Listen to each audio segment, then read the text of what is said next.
Vous écoutez François Renaud, sexologue et psychothérapeute, créateur du programme en ligne Raviver le désir sexuel. Aujourd'hui, nous allons parler des problèmes de communication ou du moins leur inexistence dans les relations de couple. Vous écoutez le podcast Raviver le désir.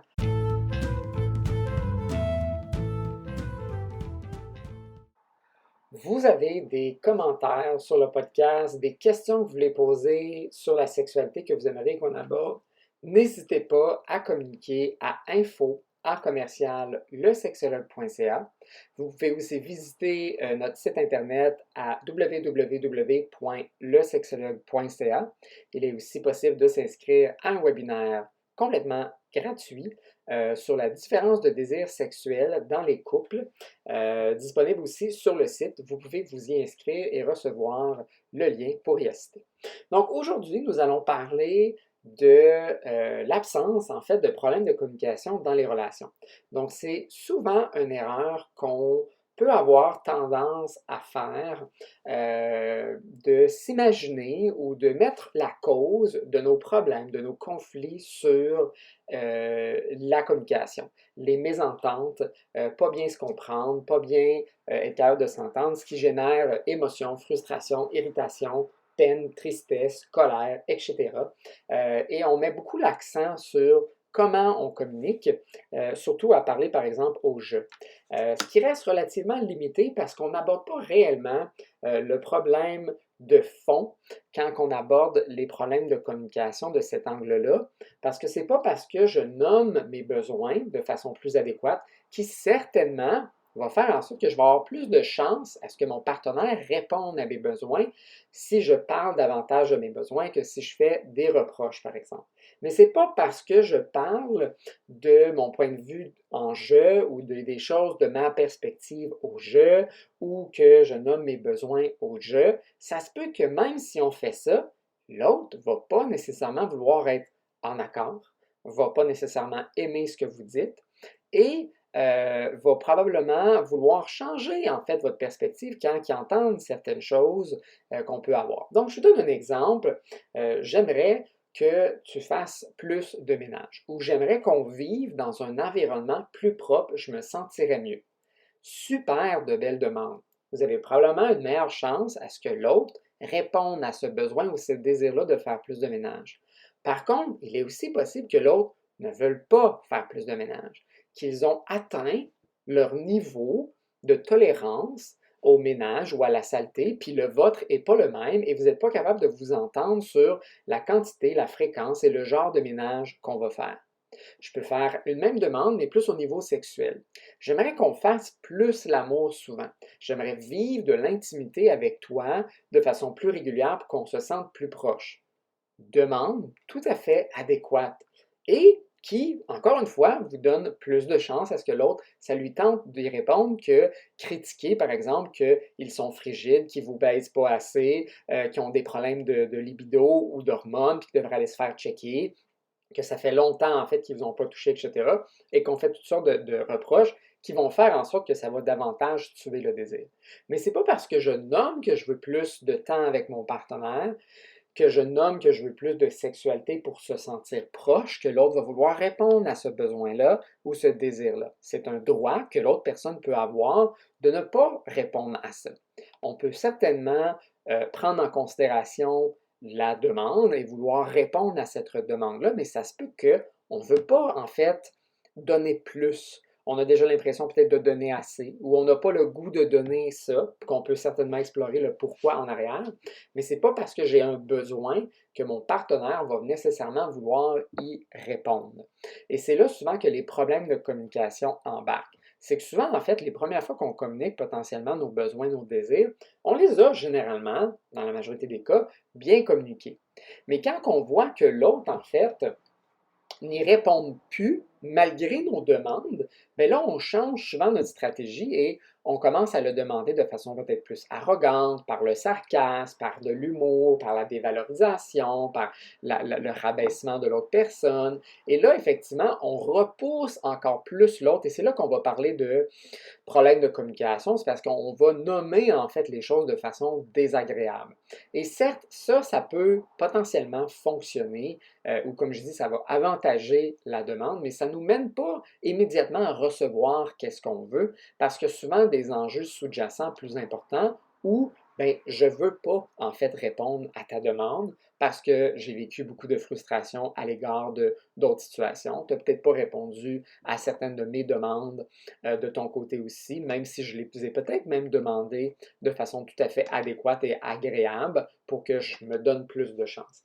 Et donc, c'est là ici que parfois le mind mapping rentre en ligne de compte. Donc, c'est quoi le mind mapping? Mais le mind mapping, en fait, c'est votre capacité à lire et interpréter les émotions et les intentions d'une autre personne. Quelqu'un qui n'a pas ces habiletés-là a moins de 4 ans ou a des problèmes de santé mentale sévères, dont une déficience intellectuelle ou un haut niveau en fait d'autisme important, parce que même les personnes autismes ont la capacité de faire du mind mapping à un certain degré, et certaines personnes même autistes ont une très bonne capacité à le faire. Et donc, notre capacité à mind mapper, donc de voir les intentions des autres, c'est tout d'être capable de lire entre les lignes le non-verbal, le sarcasme. Donc, quand je fais du sarcasme, tu vas comprendre que je suis sarcastique. Je peux te faire un regard désobligeant et tu vas comprendre que je désapprouve en fait de ton comportement actuellement. Donc, je vous donne un exemple. On est à un souper de famille, on fait une blague un peu salace, peut-être potentiellement un peu déplacée. Ton partenaire ou ta partenaire te regarde en fait avec une paire de yeux pour te signifier que c'était complètement inapproprié. L'autre personne n'a absolument rien dit. Elle a tout simplement regardé. Elle vous a peut-être en fait donné un petit coup de pied sur le tibia, juste assez douloureux pour que vous puissiez comprendre que c'était inapproprié sous la table. Elle vous a rien dit, la personne, mais vous comprenez en fait qu'est-ce qu'elle dit. Quand on change de ton, quand on est condescendant, on va avoir une attitude, on va avoir une expression faciale. On va sentir quand notre partenaire, en fait, est de mauvaise humeur. Souvent, on va dire: T'es-tu correct? Oui, je suis correct. T'es-tu sûr? Oui, oui, je suis correct. Juste par l'intonation, on sait que cette personne-là n'est pas correcte et on sait qu'en ce moment, elle est en train de nous mentir. Et on peut soit continuer à pousser ou ignorer en fait le problème puis dire je vais laisser la personne décanter ou bon, ben ça ne veut pas parler la personne, ben moi je me banderai pas plus. Et donc le mind mapping, c'est toutes nos interactions sociales qu'on va avoir. Et puis, ça nous permet en fait justement de constamment communiquer. Donc, on n'a pas des problèmes de communication, on se comprend généralement en fait trop. Et donc, quand on réalise qu'on fait du mind mapping et qu'on se comprend très bien, c'est pas en fait qu'on communique mal, c'est qu'on a bien compris le message et on n'est pas capable de le tolérer. On ne veut pas entendre en fait la perspective de l'autre parce que l'autre a peut-être une perspective qui nous empêche de répondre à nos besoins et nos désirs, ou peut-être l'autre est en train de projeter en fait une image de eux qu'on n'aime pas et on aimerait ça que la personne change pour qu'elle reflète davantage le partenaire qu'on souhaite avoir, ou peut-être qu'eux sont en train de refléter quelque chose à notre égard qu'on n'aime pas de nous-mêmes ou qu'on n'aime pas qu'il soit reflété à notre égard, et donc là on réagit émotionnellement. Et c'est là ici la base des, entre guillemets, des problèmes de communication, c'est notre gestion émotionnelle.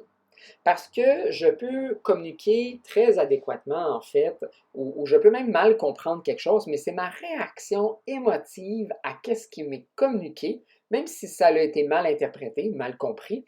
Ma réaction émotive va déterminer est-ce qu'on va continuer à discuter, dialoguer calmement, sainement, adéquatement pour atteindre un point où on va peut-être être capable de s'entendre, ou je vais réagir émotivement dans la colère, dans la tristesse, dans la frustration, dans l'irritation. Et donc là, ça va faire en sorte que je ne vais plus être dans un mode de gestion collaborative, je vais juste être en train de vouloir peut-être changer l'idée de l'autre, ou peut-être même le contraire, de vouloir m'adapter à l'autre pour éviter le conflit.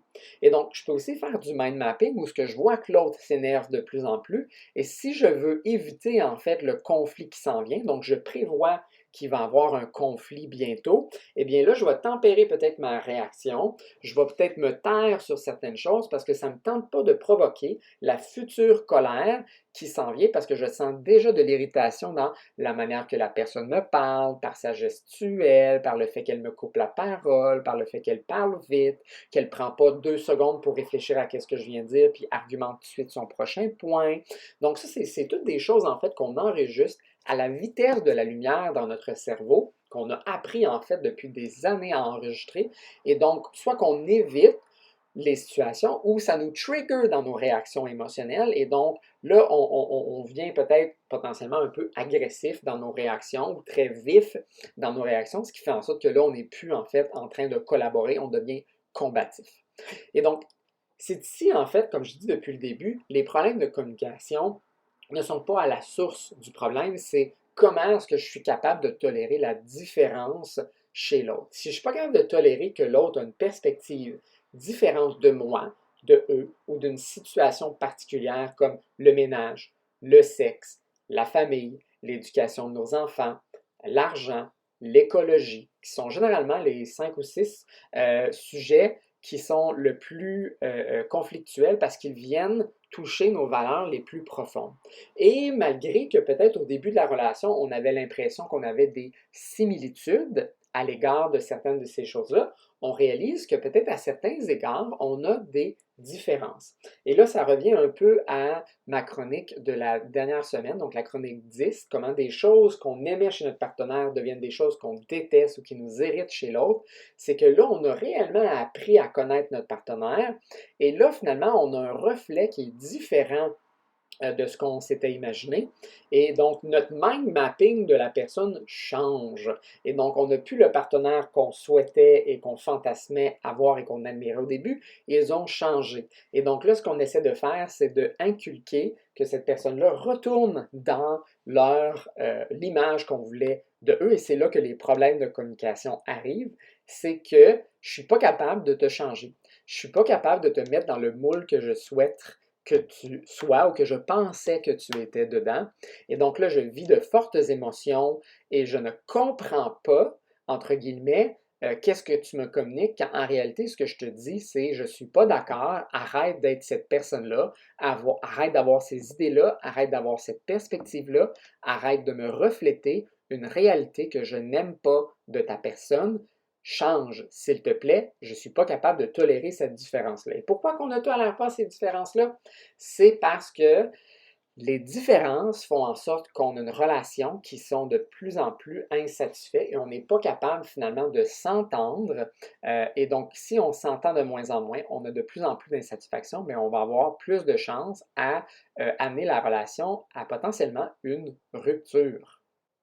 Donc, qu'est-ce qu'on fait justement quand on a, entre guillemets, des problèmes de communication, puis qu'on voit qu'on a de plus en plus de différences avec notre douce moitié, puis que simplement dire ou parler au je ne fonctionne pas, nous amène pas justement à obtenir ce qu'on souhaite dans la relation, bien, c'est justement de regarder qu'est-ce qui fait que j'ai de la misère à tolérer ces différences-là.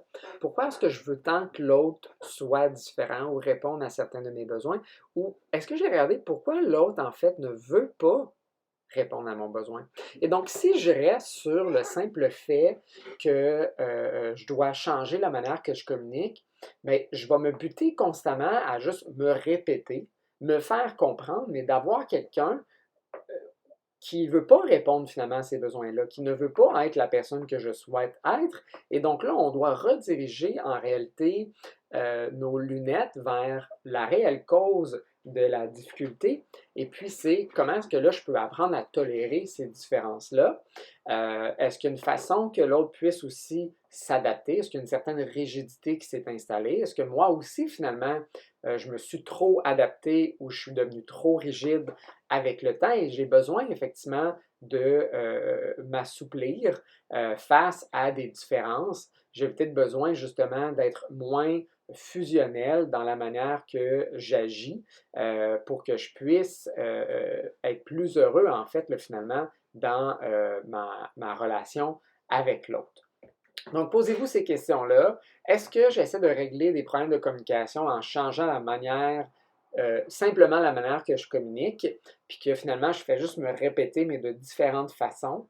Est-ce qu'effectivement, j'ai besoin de regarder les différences que je ne tolère pas finalement chez l'autre ou des différences que l'autre ne tolère pas chez moi et que peu importe comment je vais exprimer mes désirs ou que je vais exprimer que je ne veux pas répondre à un désir de l'autre, on va tourner un peu en rond finalement et comment là j'apprends à gérer mes émotions face à cette situation-là pour qu'on n'envenime pas la situation et qu'on ne la rempire pas et qu'on ne se bute pas finalement à avoir des stratégies qui ne fonctionnent pas réellement.